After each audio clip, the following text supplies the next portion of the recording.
who joined, and thanks Sherry and Larry for letting us hijack your event tonight and plan this out. I helped put this together because there are a lot of people out there that are very concerned about what's happening with their bodies.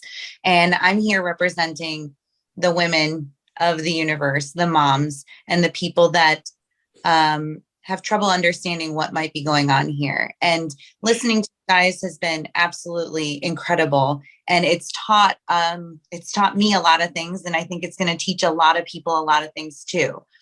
And although it seems really complex and it seems like it can be very doom and gloom, I think we need to just take some things that we can learn from this, because it can seem really overwhelming.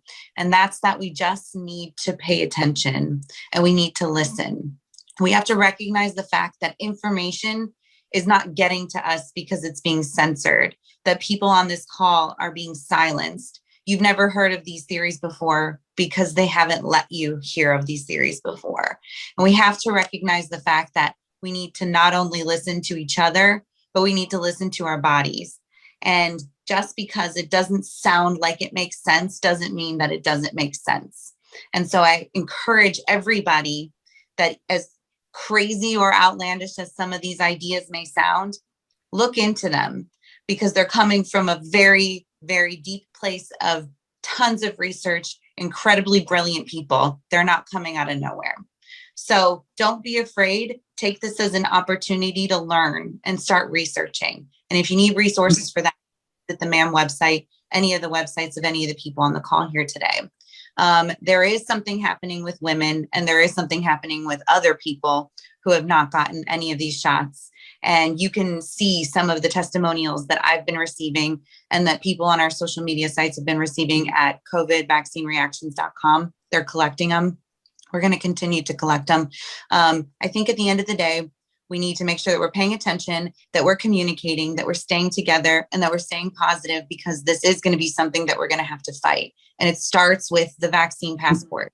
I know that's in mainstream news. There's going to be a lot of campaigns coming out about that. At the end of the day, you need to understand that you have to take responsibility for your health. And when the government or anyone removes that ability from you, then you don't have your body anymore. And so regardless of what's causing this, at the end of the day, you need to maintain control of your own body and of your children's body. And you need to make sure that everybody else has the opportunity to do the same.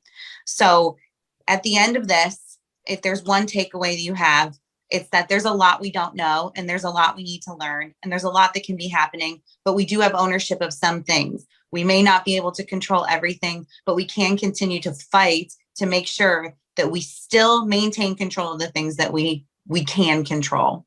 So pay attention to the legislation that's happening in your state. Make sure that you do not allow vaccine passports to happen in private companies, in government companies or agencies, anywhere. Make sure that there's always a choice and that we continue to maintain control over our own bodies. So watch that and do not let these vaccine passports happen, because if that happens, we'll be giving up